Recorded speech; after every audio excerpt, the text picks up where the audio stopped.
lliures passejant pels nostres pobles. Olor a les esperances que desprenen els seus carrers i tradicions. Som un país en ruta i et portem dins del cor. Som un país en ruta, mira que és una sort.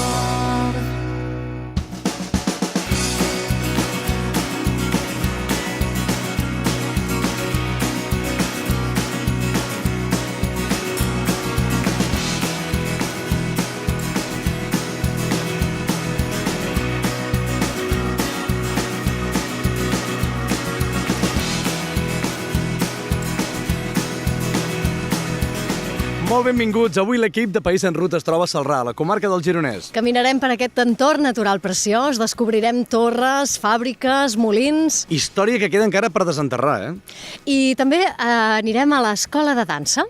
Una de les amb més projecció internacional que té, I parlarem de cultura també, Albert, perquè l'obra de teatre Aventura neix aquí a Celrà. Que, per cert, de la mà d'aquest artista, d'en David Planes, ho fa en un lloc molt particular, em sembla, no? Doncs avui us desvetllarem el secret. Farem les millors rutes del Ter i de les Gavarres. I també menjarem alguna cosa, Albert. Sí, coneixerem els productes de quilòmetre zero de la zona, que n'hi ha molts, també. I de la mà de grauonline.com, què tastarem? Un petit tastet que ja veuràs. I de la mà de Girona Excel·lent, provarem els formatges La Balda, molt reconeguts aquí a la comarca del Gironès. També hi haurà música i tindrem... Puça Diatònica, que presenta disc anomenat L'any de la Picó. Doncs què fem, Albert? Obrim les maletes per donar-vos a conèixer Celrà, a la comarca del Gironès. Comencem?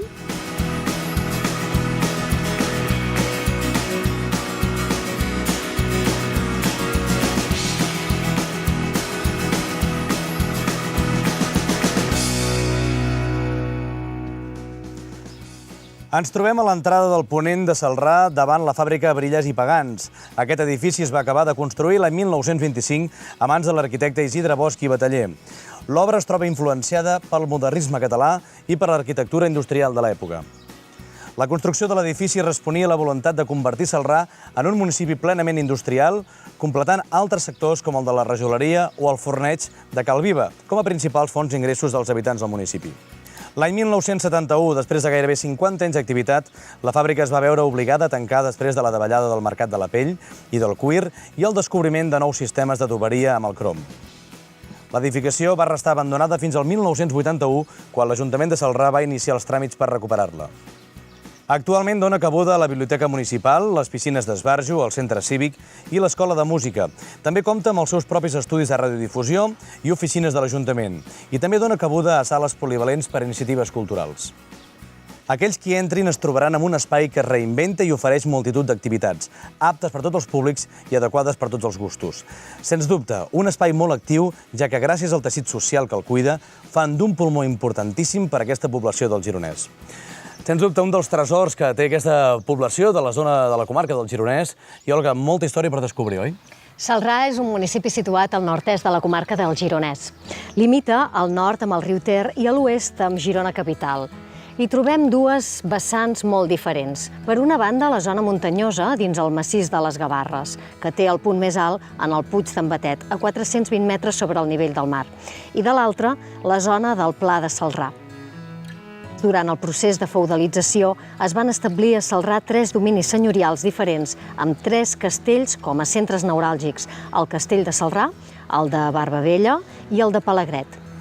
Aquests castells, junt amb la Torre d'Esvern, l'església del centre del municipi i l'ermita de Sant Miquel de Castellà, formen gran part del valor patrimonial del terme en l'actualitat i serveixen de reclam a l'hora d'iniciar interessants rutes a peu, en bicicleta, que serveixen per descobrir el territori. Històricament, Celrà comptava amb una indústria centrada en el forneig de cal viva i la fabricació de rajols per a la construcció, així com l'activitat d'elaboració de productes químics i tànics per al cultiu de pells i cuirs centralitzats a la fàbrica Pagans. A finals d'aquest segle es vol fomentar l'activitat industrial amb la creació d'un polígon. El 1975 s'hi instal·la la primera empresa i en l'actualitat compta amb més de 60 empreses que el converteixen en un dels polígons industrials més importants de la província de Girona. Celrà és un municipi de gent inquieta i dinàmica que ha treballat sempre en pro de la dinamització del terme. Resultat d'aquest caràcter dels vilatans en són la creació de l'Escola Municipal de Dansa, la ràdio i la revista municipal i la gran quantitat d'activitats que se succeeixen dins les parets de la fàbrica Pagans. La grandesa del patrimoni arquitectònic local els serveix com a excusa per organitzar rutes i itineraris de descobriment del territori en una naturalesa gairebé verge. Cultura, patrimoni i territori units en pro de la dinamització del municipi.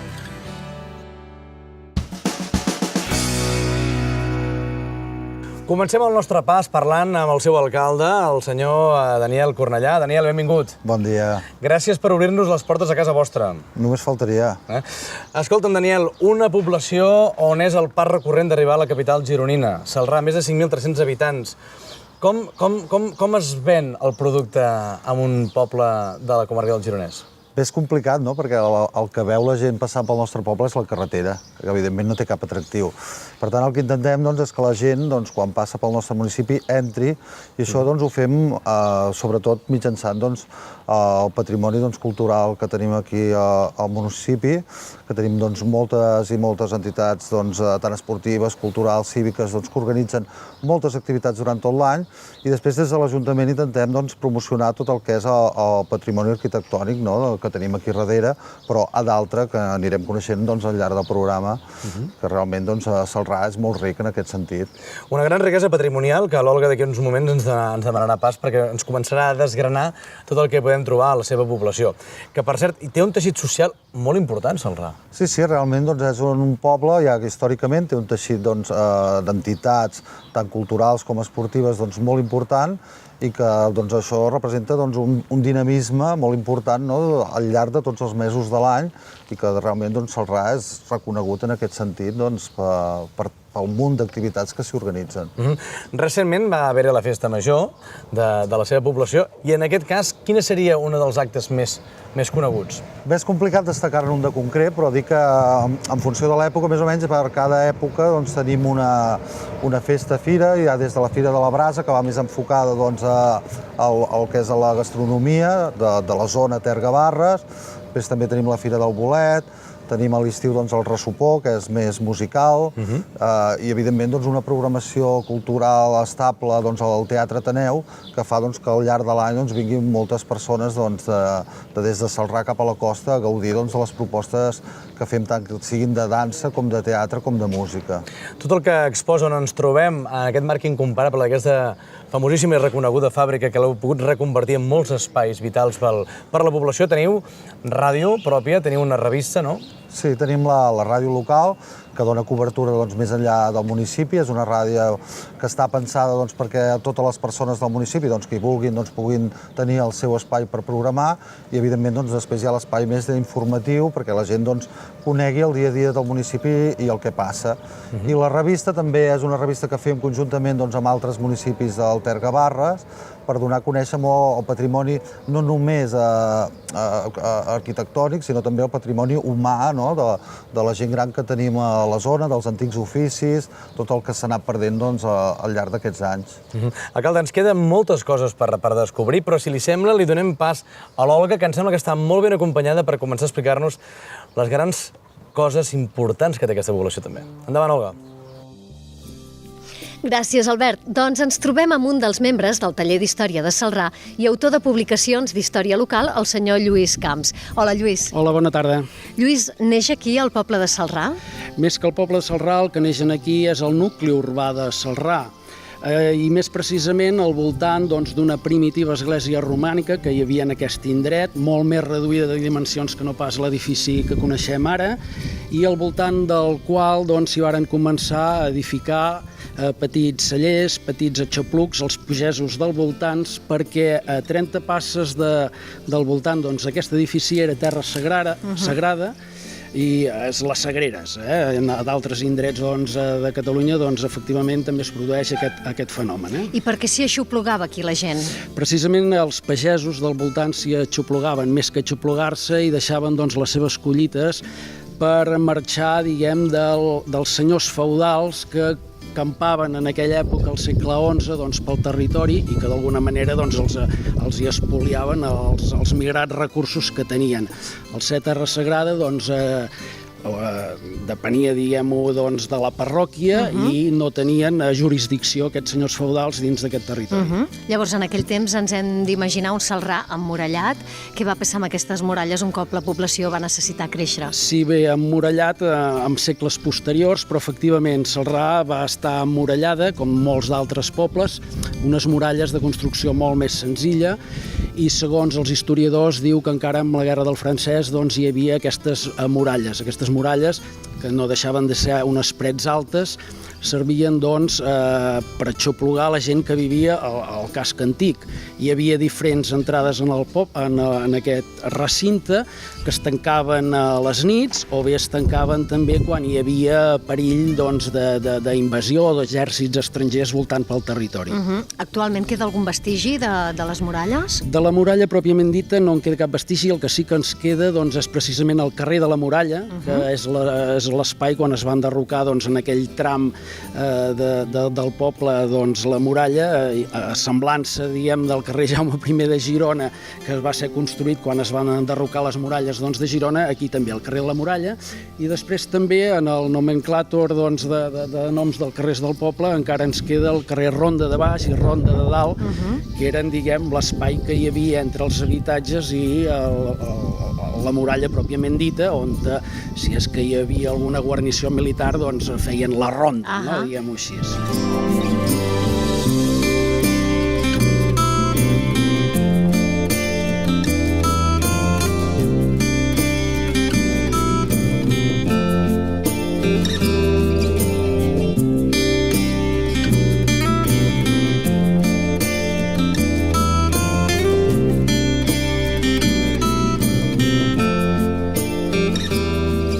Ens trobem davant d'aquesta casa forta del segle XII.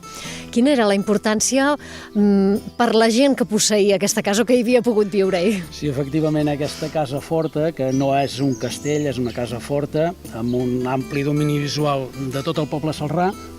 Les famílies que el posseïen eren membres de la petita noblesa de l'època, que eren cavallers, anomenats en llatí milites, i aquesta grandiositat de l'edificació d'alguna manera també servia per dir davant dels altres vilatans o dels altres celranencs per fer prevaldre la preponderància de la família i de domini del territori.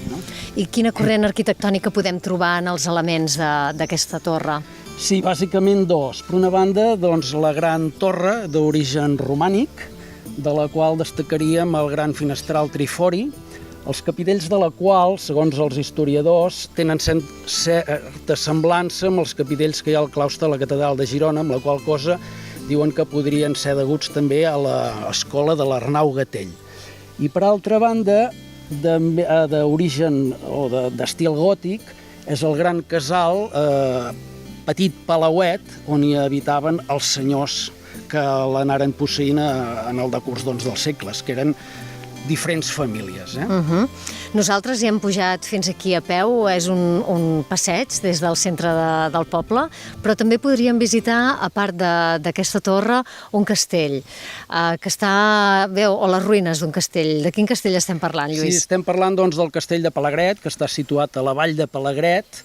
Palagret és un nom d'origen antic, com el mateix Celrà, es troba en un document carolingi guardat a l'arxiu diocesà, Celrà Celeranus, Palagret Palacroto, i aquest sí que era un castell jurisdiccional amb un gran domini del territori de la vall de Palagret, i en la vall precisament que hi ha diferents masos, que eren els senyors útils dels senyors del castell de Palagret. I què ens deixaran veure ara mateix les ruïnes?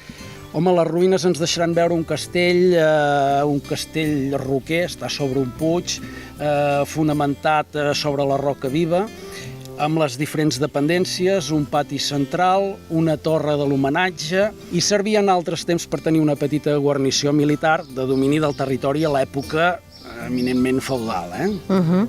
Doncs moltíssimes gràcies, Lluís Camps, per les teves explicacions, però si us heu quedat amb més ganes de saber part de la història, o gairebé tota, no sé si podríem dir, perquè esteu en procés, des del taller d'història, esteu en procés encara de coneixement i de descobrir més indrets i més història de Celrà. Si és el que té la història, que vull dir que no saps, clar, és un pou sense fons i el que falten doncs, són temps i ganes de fer-ho, i nosaltres en principi doncs, ja fa una colla d'anys que som una colla d'amics aficionats a la història local, doncs, que ens dediquem precisament a investigar doncs, temes històrics i temes doncs, del patrimoni del terme municipal de Celrà. Us recomanem molt que visiteu aquest web, perquè allà hi trobareu tota la informació de les xerrades, activitats, tallers que ofereixen, i el web és tallerhistoriacelrà.cat.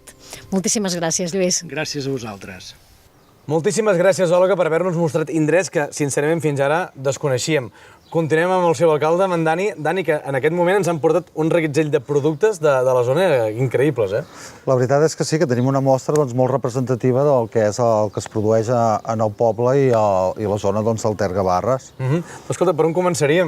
Si et sembla, doncs, comencem per aquesta zona d'aquí. Sí. Aquí doncs, són productes elaborats doncs, per les carnisseries del poble, la carnisseria Sergi i la carnisseria Germán Soler, que són doncs, productes que fan ells mateixos en el seu obrador.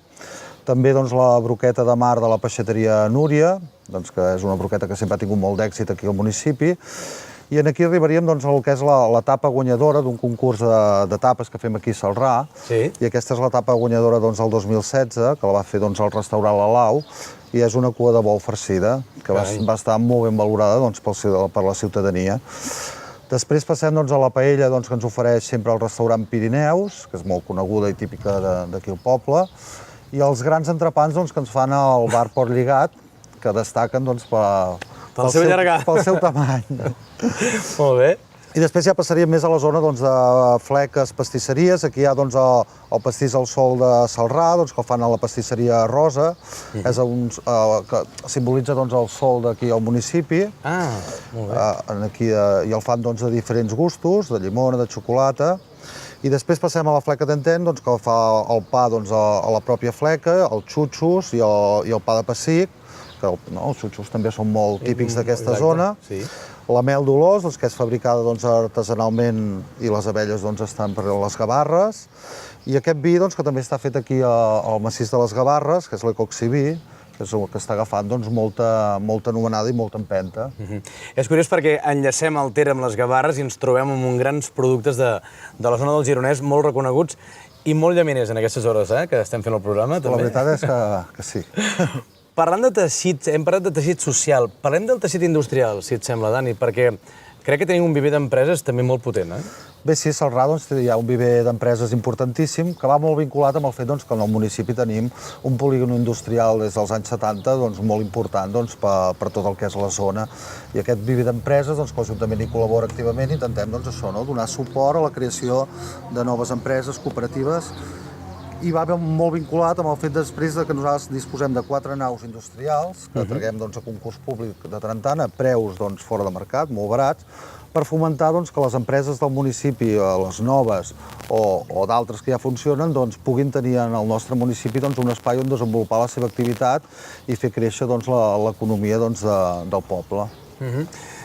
Dani, sempre intentem acabar amb la mateixa pregunta als alcaldes de la població que visitem i en aquest cas, a vista d'ocell, com veus Celrà els pròxims anys? La veritat és que el Celrà actual a nosaltres ja ens agrada molt. El futur que volem pel nostre municipi és com el tenim ara, solucionant doncs, els petits problemes doncs, que hi ha, millorant doncs, els serveis públics en funció doncs, de les necessitats canviants doncs, del poble que tenim, però el que desitgem és que continuï doncs, com ara amb un teixit associatiu important i viu i que fa doncs, que el poble tingui una identitat molt clara i reconeguda. No?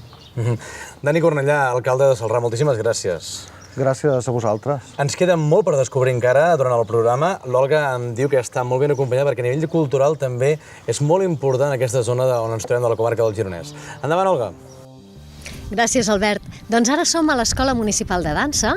Estic amb la seva directora, amb la Rosa Maria Casas. Hola, Rosa Maria. Hola, què tal? Moltes gràcies per acollir-nos. Un plaer.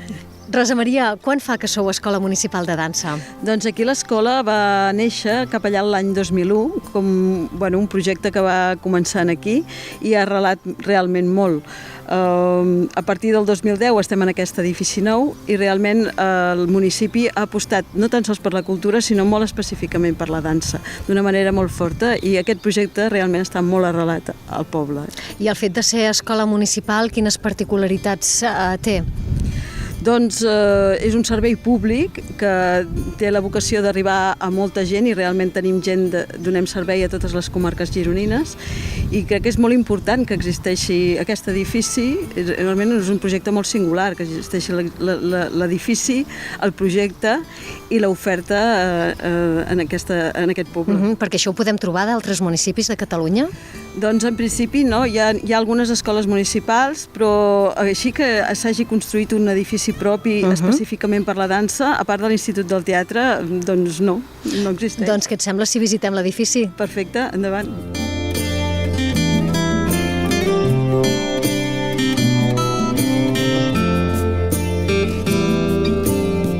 Doncs si et sembla, Rosa, comencem pel principi perquè vosaltres citeu l'Andrés Corchero dient el cos és el principi, però aneu una mica més enllà. Nosaltres prenem les paraules de l'Andrés Corchero i hi diem que el cos és el principi, però també el recorregut i el final, perquè en realitat transitem per la vida sempre amb el nostre cos i creiem que realment és bo donar-li una importància i un espai d'aprenentatge. I aquest espai d'aprenentatge que heu creat vosaltres aquí té un programa educatiu que a quines edats abarca?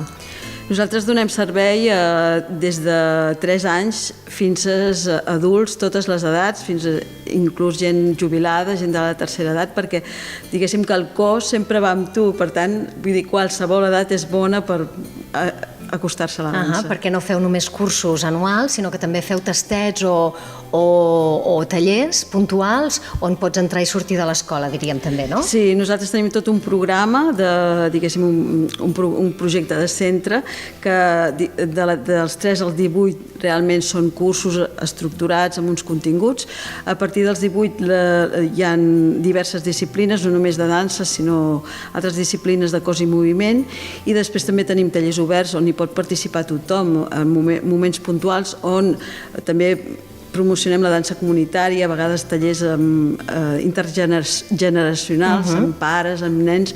Vull dir que hi ha moltes possibilitats i moltes oportunitats d'acostar-se a la dansa. Perquè també doneu un espai a la coeducació i a la diversitat. Com ho feu per atendre a la diversitat? Doncs basant-nos en els principis de la llei d'educació que diu que la diversitat, o sigui, promociona l'atenció a la diversitat, nosaltres pensem que totes les persones tinguin les capacitats que tinguin, han de tenir el dret i l'oportunitat d'acostar-se a una formació artística de qualitat. I per tant, doncs, dintre de les classes, sense fer separacions, sense fer disgregacions ni grups a part, intentem que tothom pugui accedir a aquests aprenentatges. Quines disciplines o tècniques trobem a l'escola? Doncs a l'escola, així diguéssim, dintre del programa de formació, les disciplines bàsiques són la dansa clàssica, la dansa contemporània, les danses urbanes. Després tenim altres disciplines entorn al cos i al moviment, també tenim disciplines de circ, fem acrobàcia, fem tai chi, fem teles aèries, dansa aèria, però tot sempre des d'una òptica contemporània, perquè nosaltres pensem que la dansa ha de tenir que veure amb la vida. I, de fet, o sigui, perquè la dansa tingui sentit, quan la balles, ha d'estar relacionada amb el que tu sents i vius. I en aquest sentit som contemporanis. Exacte. Doncs també el que feu són uns tallers on convideu cada any a un creador diferent perquè aquesta formació sigui una mica més profunda i els vostres alumnes es puguin acostar a aquesta manera de veure la contemporaneïtat. Com funcioneu? Doncs mira, normalment al mes de gener cada any convidem un creador del nostre país, català, i llavors el que pretenem és que tant tota l'activitat a l'escola estar durant aquest mes al voltant d'aquest creador, però també intentem que això traspugui cap a la comunitat.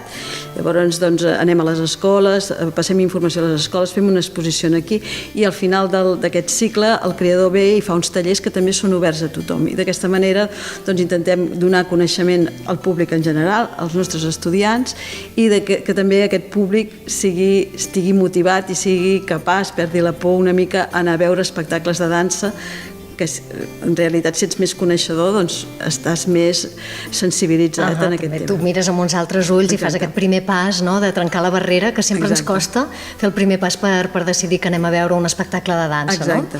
Molt bé, doncs si volem més informació de la vostra escola, a quin web hauríem d'entrar? Doncs la web de l'escola és www.escoladedansa.celrà.cat. I abans d'acabar, Rosa, quin missatge donaries a la gent que ens està veient o escoltant per animar-los una mica a venir a l'escola i treballar el cos i prendre consciència de la importància que té conèixer-nos a través del cos i del moviment? Doncs jo animaria a tothom a que es decidís a ballar, a moure's, perquè realment la vida és moviment i nosaltres aquí tenim oferta i oportunitat per totes les edats i per totes les sensibilitats i per totes les intensitats. O sigui que animeu-vos a ballar.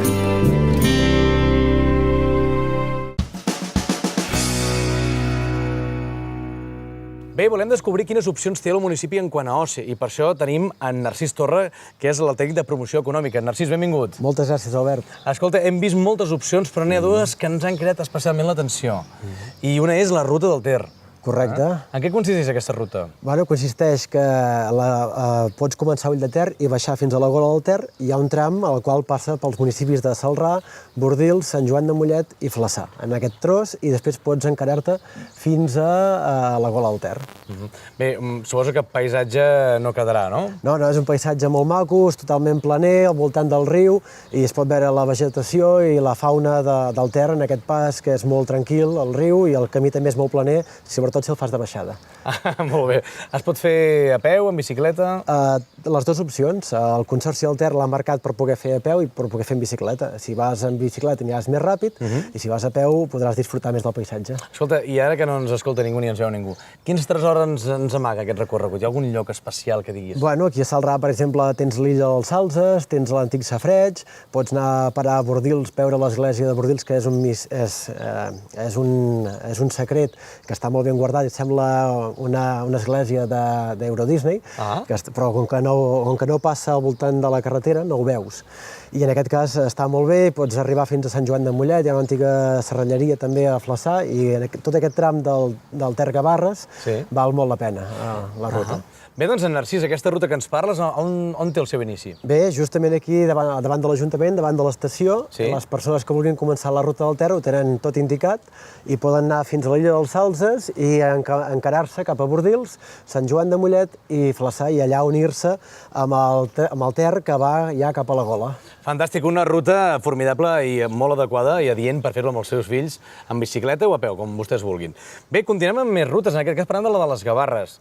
Igual de senzilla o més complicada? Més complicada, ja puja. Les Gavarres aquí tenen una pendent bastant elevada, ja no seria tant per fer en família, o bé en família ja que estigui més preparada, i tens moltes rutes que baixen o que pugen cap als Àngels, cap a Sant Miquel, ideal per fer amb la gent que li agrada la BTT, i també per encarar-se també cap a Sant Martí Vell, Juià i Madremanya. En aquest cas, la ruta que ens durà a travessar pulmons molt importants, com tu molt bé deies, de Girona, i el castell de Sant Miquel. Correcte. Que hi feu moltes coses, no?, durant l'any. Sí, a més, últimament el senyor alcalde ha fet un acord amb l'alcaldessa de Girona i ara és de titularitat compartida. Estem molt contents d'aquest fet i a partir d'aquí ens agrada que el màxim d'activitats de Celrà passin a Sant Miquel. Trobem multitud d'interessos per visitar Celrà a nivell d'oci. Punts importants que la gent que ens està escoltant o veient digui, escolta, això ho hem d'anar a visitar. Home, per començar, el patrimoni aquest en el qual estem, patrimoni industrial, que és Celrà, tenim també una programació estable a l'Ateneu, cultural i alternativa, tenim també l'Escola Municipal de Dansa i tenim també tot el municipi des del Ter fins a les Gavarres i una gran activitat d'entitats. I sempre passen coses a Celrà. És cert, és cert. Escolta, a nivell esportiu, darrere la fàbrica trobem piscina municipal, Correcte. crec? Pistes de pàdel? Pistes de pàdel estan situades a l'altra part del municipi, molt més a prop de promoció econòmica a la part nova del poble, i tenim un pavelló d'esports, una pista de tennis i una pista de pàdel. I aquí, com molt bé deies, tenim les piscines municipals que s'obren del 6 de juny fins al 6 de setembre, sol anar sobre aquestes dates. Per més informació, la gent que ens està escoltant o seguint a través de la televisió local de la seva població, www.salrà.cat. Efectivament. I estem aquí, i si no tenen calls a l'Ajuntament els atendrem. Perfecte, Narcisa Torra, tècnic de promoció econòmica, moltíssimes gràcies. A vosaltres per entrevistar-nos. Gràcies. Nosaltres seguim. I continuem parlant d'oci, en aquest cas, aprofunditzant en el tema de la cultura, i per parlar d'això tenim en David Planes, actor i reconegudíssima persona i estima que té per aquest poble. David, benvingut. Hola, bon dia. Escolta, merci per venir. Gràcies a vosaltres. Escolta, primer de tot, felicitats per Ventura, que en parlem més endavant, que em sembla que és un gran èxit any rere any. No ens podem queixar, estem molt contents. Molt bé, escolta, culturalment, Celrà té un teixit molt, molt viu en tema de teatre, no? Sí, en tema de teatre, música, dansa, s'està convertint en un segon focus de cultura de les comarques gironines molt important i necessari. Més enllà del tema de teatre, com has dit tu molt bé, hi ha dansa, hi ha música, té un teixit molt nodrit de totes aquestes coses que diem de cultura que aporten a un poble una gran seguretat i prestigi. Sí, això ve de tradició, ja crec, perquè des de l'Escola L'Aulet ja, quan va començar, el teatre era com un eix educatiu important i d'aquí molts en vam agafar l'amor pel teatre i han sortit actors d'aquí Celrà que ara estan actuant al Nacional o que estan fent pel·lícules o que estan... Vull dir que molt bé, és molt maco quan un poble aposta per la cultura. I tant que sí, tant que sí. I tornant al que dèiem, Ventura, que ha sigut un gran èxit, que, si no recordo, fa 2 anys, a temporada alta, us van donar el premi a l'AGT. Sí, ens van donar el premi AGT a la millor producció gironina, de les comarques gironines. Per la gent que ens està veient o escoltant, què és Ventura? Ventura, la gent que ens ha vingut a veure ho han definit com una experiència teatral, perquè no és només seure allà i veure una obra, sinó que la proximitat de la proposta fa que la gent ho visqui molt a flor de pell. I els fa veure una manera diferent de mirar el teatre, se senten com intrusos. Ostres, per tant, ho feu d'una manera molt recollida, molt íntima? Sí, fem sessions de 25 persones. No és un microteatre, sinó que és una obra de teatre, realment. El microteatre són peces curtes, això és una obra d'una hora i mitja, i on el públic no participa de l'obra activament, però sí està super a prop dels actors, vull dir que quasi poden sentir com respiren, es pot sentir si ronca la panxa de l'actor, també. Si algú no ha sopat. Sí. Per cert, el lloc també és molt particular, perquè clar, per un escenari per 25 persones ha de ser un lloc molt recollit, molt íntim. Sí, ho fem a la Casa Pagans, que era van néixer els amos de la fàbrica, que tenim aquí darrere, i ho fem allà. Nosaltres tenim la sort, jo i la Meritxell, la meva companya, vivim al pis de sobre, fa 2 anys no teníem feina, i vam dir, ens la busquem, i vam decidir fer una obra a casa nostra. I res, parlant amb els amos, ens van cedir l'espai per fer el pis noble de la casa, que estava buit, i té molt d'encant i res, tothom de moment surt encantat i toquem fusta. I tant que sí. Estem supercontents. Per cert, Ventura agafa les maletes, també. Sí, sortim de bolos. Ara hem estat a la programació del Grec d'aquest any, actuant a la Pedrera, hem estat a Olot, hem estat a Banyoles, a Tàrrega, a Lloret, vull dir que anem sortint. Però també torneu a casa. Tornem a casa i també cal dir, gràcies a l'Ajuntament de Celrà, que també és coproductor de l'obra, que ens cedeix cadires i ens cedeix moltes facilitats a l'hora de poder-la dur a terme. Doncs per la gent que vol ser més informació, teniu pàgina web? Tenim pàgina web, meritxellyanes.com/ventura, o si en el Google poseu Ventura Teatre també trobarà molta informació. Sortirà tot, la columna vertebral vostra. Sí. Doncs escolta, David Planes, moltíssimes gràcies. No, gràcies a vosaltres, sisplau. Seguim. Entrem de ple a l'Espai de Girona Excel·lència amb vostès, que és aquell segell que atorga la Diputació conjuntament amb la Cambra de Comerç aquells productes i productors de la zona de les comarques de Girona que fan les coses molt ben fetes. I entre altres tenim en Pablo García de Formatges La Balda. Pablo, benvingut. Hola, bones. Hola. Per cert, tothom parla molt de Formatges La Balda, a la zona del Llémena, ho vam estar fent el programa fa pocs dies. La Balda, però que sapiguem nosaltres, Pablo García fa 4 anys es dedicava professionalment a ser ambientòleg, no? Sí, de fet jo soc ambientòleg i he treballat fins a l'administració. Vaig estudiar ambientòleg per treballar a la natura i vaig acabar treballant en un despatx, una bona feina, no hi ha res a dir, però tenia ganes de treballar a casa ja que vivíem al mig de la natura i així que vam pensar què podem fer, doncs farem formatges. Ho vam provar, ens va agradar, ens va apassionar i ara fem formatges perquè ens agrada fer formatges i estem en aquest món i Pablo, quina particularitat tenen els vostres formatges? Els nostres formatges, com els de bona part dels formatgers que a poc van sortir a les nostres comarques, que estan fets amb llet crua. I això què vol dir? Doncs que nosaltres no pasteuritzem per a intentar recollir en els nostres productes tota la flora que hi ha allà on les vaques neixen, on les vaques es munyen, i per tant són formatges que podríem dir són més diversos, a diferència poder de la indústria o així. A comarques de Girona hi ha actualment molts formatgers que van sortint a poc fent receptes agafant d'aquí i d'allà. I bé, aquí estem intentant agafar receptes de fora i fent les nostres provatures per a treure productes diferenciats i sobretot que tinguin gran qualitat. Tradicionalment, el formatge més preuat de totes les sempre ha sigut el d'ovella i el de cabra, el que s'ha més utilitzat. I ara tornem a ressorgir en donar opció als de vaca, perquè a més la vostra particularitat que he estat llegint abans de l'entrevista és que les vostres vaques són felices. Bé, nosaltres no tenim vaques, nosaltres comprem a productors de proximitat del Pla de l'Estany i de la Garrotxa. Sí. Ja heu comentat que nosaltres abans ens dediquem a una altra cosa, però sí que és important que la vaca tingui unes bones condicions de vida, de benestar animal que es diu. Per què? Perquè això en el nostre cas, que ens dediquem a produir formatges a base de llet, doncs necessitem que sigui una bona llet. La bona llet la fan les vaques que no estan estressades, que tenen el seu espai, que mengen verd, i per això ens dediquem a fer formatges en petites quantitats de granges petites, perquè és allà on trobem la llet de qualitat. El que comentaves abans que aquí som més de formatges de cabra i d'ovella, és una qüestió cultural. Aquí antigament hi havia cabres i hi havia ovelles, no hi havia vaques. La vaca va venir després ja en l'agroindústria, diguéssim, on se van poder mecanitzar els mitjans de producció per a donar suficient menjar a les vaques que provenen de climes més freds. Ara bé, amb llet de vaca es fan formatges excel·lents i la prova la tenim aquí passant els Pirineus, on el 95% dels grans formatges són amb llet de vaca. Només cal que treballar bé la recepta.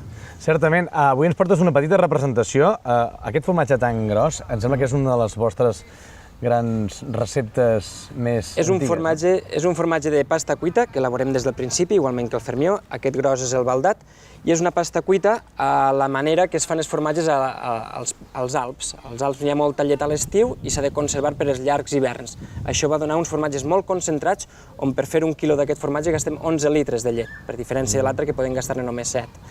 Això ens permet guardar-lo llargament i de retruc això ens dona uns sabors, uns aromes i unes complexitats en els gustos llargs que el fan realment especial.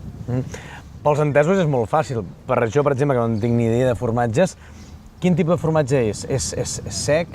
Com el descriuries? És un formatge sec, però a diferència dels que estem aquí més avesats de cabra o ovella, no és un formatge sec trencadís, és un formatge sec que és untuós. D'acord.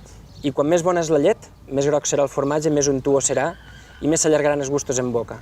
Perquè la gent ho entengui, és com un gruyère, no entenguem els gruyers que ens venen al supermercat, sinó els bons gruyers, els bons Comté, és d'aquesta família. Carai. I després tenim aquesta petita representació del Fermió. Quin toc li podem donar i en què el podem combinar, aquest formatge? El Fermió és just l'altre extrem. El Fermió són formatges que triguem 10 dies en elaborar i després tenen una vida de consum útil, diguéssim, de fins a 2 mesos, perquè és un formatge que treballa molt el fong, és més humit i proteolitza molt, això vol dir que es fa molt cremós. Aquesta cremositat, en aquest cas, també ens dona molta intensitat de sabor. I amb què el maridaríem d'ells? Doncs jo recomanaria, és una pregunta que ens fan sovint, ja he acabat parlant amb sommeliers, vull dir, amb Manel Guirado, Laura Masramon, i tots ens acabem portant cap allà, que són vins blancs, amb fruita, amb acidesa perquè ens netegi la boca, perquè és un formatge que és molt untuós al paladar, i també, per què no, amb un vi escumós. Carai, doncs ens has deixat amb un sabor de boca, ganes de clavar-hi una queixalada d'aquests formatges. El temps de maduració, Pablo, més o menys, de quan estem parlant del gros aquest de l'Albalda que em deies? Les pastes cuites són llargues maduracions, en el meu cas jo vull que tinguin almenys 12 mesos. Si a la llarga podem fer 18 mesos, ho provarem. De moment tenim una producció molt petita i i ens van sortint.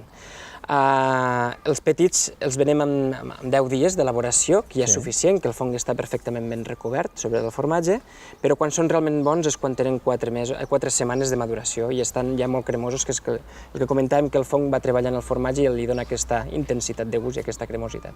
Les persones que vulguin tastar-lo, no lo poden trobar, aquest formatge? Doncs normalment en botigues gourmeto selectes, d'aquí de comarques de Girona, i ara també en botigues ecològiques, perquè des de fa ara un any la llet ja era ecològica, però ara fa un any ens vam certificar i ara també ens estem una mica obrint a el que és la distribució ecològica i allà també el podran trobar. Doncs escolta, Pablo García, moltíssimes gràcies per venir fins a Celrà, per explicar-nos la vostra història i en aquest cas aquest bon gust que sense dubte provarem ara mateix. Molt bé, gràcies Pablo. a vosaltres. Gràcies. De la mà de Grau Online, cada setmana repassem els diferents productes que hi ha a la nostra terra i aquesta setmana què millor que parlar de la cervesa de les Gavarres als Àngels. Un producte que ara que ve l'estiu ve molt de gust i té uns tocs i uns gustos molt especials que volem que vostès descobreixin. A més, és una cervesa que s'ha recomanat i s'ha fet honor i record als tapers de casa nostra. Arribem a la recta final de País en Ruta, com sempre, molt ben acompanyats per música de la nostra terra. I en aquest cas ens acompanya part del grup de La Puça, que es presenta en disc, un disc fenomenal que es diu L'any de la Picó. Benvinguts a tots, Bona nit. Si els dic a tots, Jordi, Ramon, Miquel, Albert i Lídia. I en falten 2 més, Antoni i en Colom. I en Colom, que no han pogut ser avui aquí amb nosaltres. Bé, ens veniu a presentar un disc que la gent que no us coneix, com el podríem presentar? Qui és La Puça, exactament? Bueno, en Jordi no, per mi... Sí, per tamany, però bueno, el concepte de La Puça és global, no? Podem dir que és el projecte musical que portem fent durant molt de temps i sí que quan preguntes el què hi podem trobar en aquest nou disc, jo crec que és una mica el parlem de l'evolució de tot el que hem fet durant aquests 5 anys, no? Portem 2 maquetes fetes i ara ens hem llançat a fer un primer disc amb segell i estudi professional i la veritat és que estem molt contents i tota la gent que ens havia escoltat fins ara i tenia el concepte Puça pot ser que s'emporti alguna sorpreseta, tant a nivell de cançons, ritmes, patrons... Ho heu canviat tot? No ho hem canviat tot, però simplement ha anat així. Vull dir, sobretot a nivell de cançons, que l'Albert i jo som els que fem les cançons, potser és un disc més íntim, o sigui, on expliquem coses que no té per què entre elles, entre cançons, anar relacionades, però simplement coses que passen i coses que passen a la vida. Del dia a dia. Les influències que hi ha en aquest disc, què hi podem trobar? La Puça una mica des del principi, que ja és bicèfala una mica, tira cap a ponent de ponent, podríem dir, Irlanda, Galícia, cap allà, i llavors en Jordi és coses molt mediterrànies, rumba, coses una mica més llatines, tropicals, no? I llavors hi ha grups que prefereixen, madurarem i ens centrarem, nosaltres no ens hem centrat, ens hem expandit, ho hem fet tot, ens ha anat tot, ho hem inclòs, però és interessant perquè, tot i ser tan variat, té tot és com té un llenguatge comú, té un aire Puça. De fet, per la gent que no us coneix, diríem que sou dintre del marc del folk, però festiu. D'aquests de festivitat total. Llavors aquí hem vist alguna cançó romàntica o alguna més propera, no? Que tampoc estem molt acostumats que La Puça estigui amb aquest sentimentalisme, no? Sí. Què us ha passat? Ens hem... La nova gira ens vestim més en directe i ens despullem més a l'estudi. Fem una mica al revés que les altres, no? Diguéssim. Molt bé. Però sí, el fer tot temes nostres... Cada cop fèiem menys versions, la primera maqueta són quasi tot versions i dos nostres, l'altra quasi mig i mig, i en aquesta ja és tot temes nostres, i hi ha de tot, hi ha des de seguir saltant, però també hem volgut posar-hi una miqueta això, més de la banda aquesta íntima que deies tu, que en els altres poder no hi era. Així és un ventall, és la Puça transparent... La Puça transparent màxima esplendor, no? Molt bé. Escolteu, quina cançó ens presenteu avui? Avui farem sí, punts suspensius, if, no yes, diguéssim. I, bueno, és un cant una mica, moltes vegades sempre estem, i si tal, o si passés no sé què, o si fes no sé quantos, i que cap if sigui un impediment per fer el que cadascú vulgui fer. Escolta, ens encanta, tenim moltes ganes d'escoltar-vos ja La Puça amb l'any de la Picó. Escolteu, per on us podem trobar? A xarxes socials, teniu pàgina web? Sí, tenim la tríada típica, tenim Facebook, tenim Twitter, tenim Instagram i bàsicament a través d'aquí, de fet. I segell discogràfic d'un 98, com deia molt bé en Jordi, no? Sí, acabem fa relativament poc, vull dir que hem de fitxar amb aquest magnífic segell, vull dir que nosaltres estem molt contents, i gent jove, amb trempera, i a veure si entre tots ens podem tirar la puça endavant. Doncs continuem somrient, us deixem amb la puça, amb aquesta cançó del Sí. Ens veiem la setmana que ve. A on anem la setmana que ve? Ara no ho recordo. Que passeu un molt bon país en ruta. Us deixem amb el Sí dels Puça. Gràcies, nois. Benvinguts. Gràcies.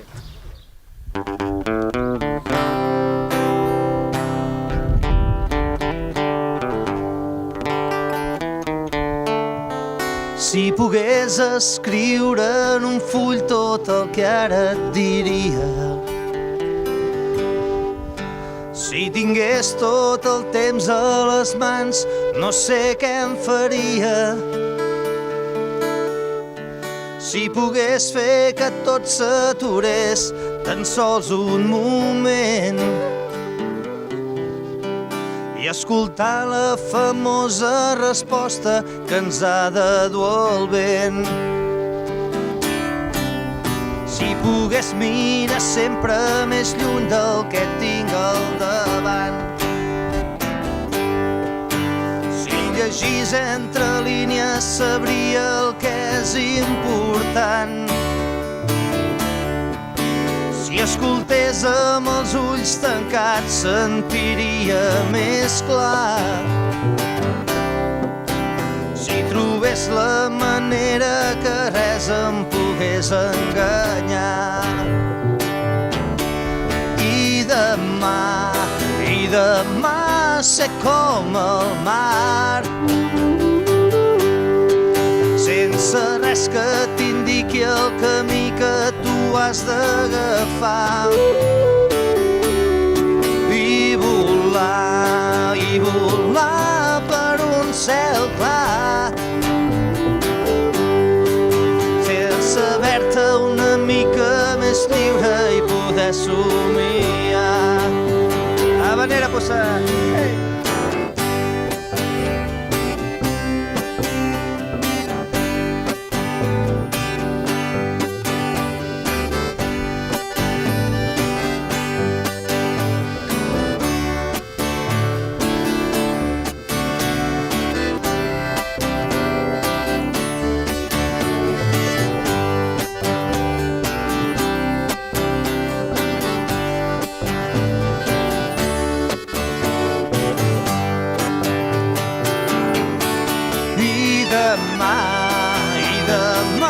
Ser com el mar, sense res que t'indiqui el camí que tu has d'agafar. I volar per un cel clar, per saber-te una mica més lliure i poder somiar.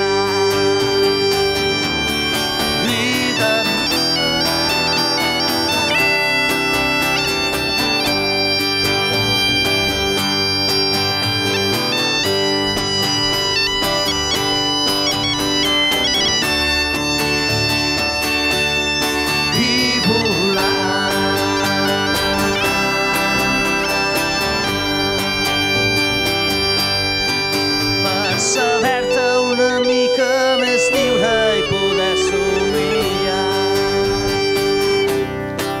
Per saber-te una mica més lliure i poder somiar.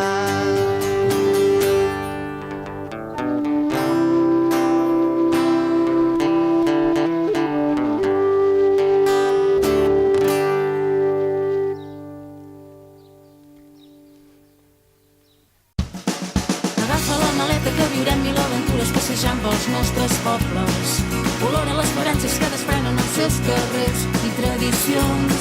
Som un país en ruta i et portem dins del cor.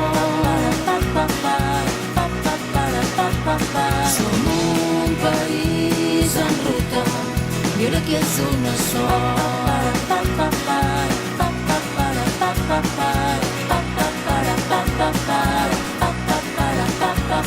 Som un país en ruta i et portem dins el cor. Som un país en ruta, mira que és un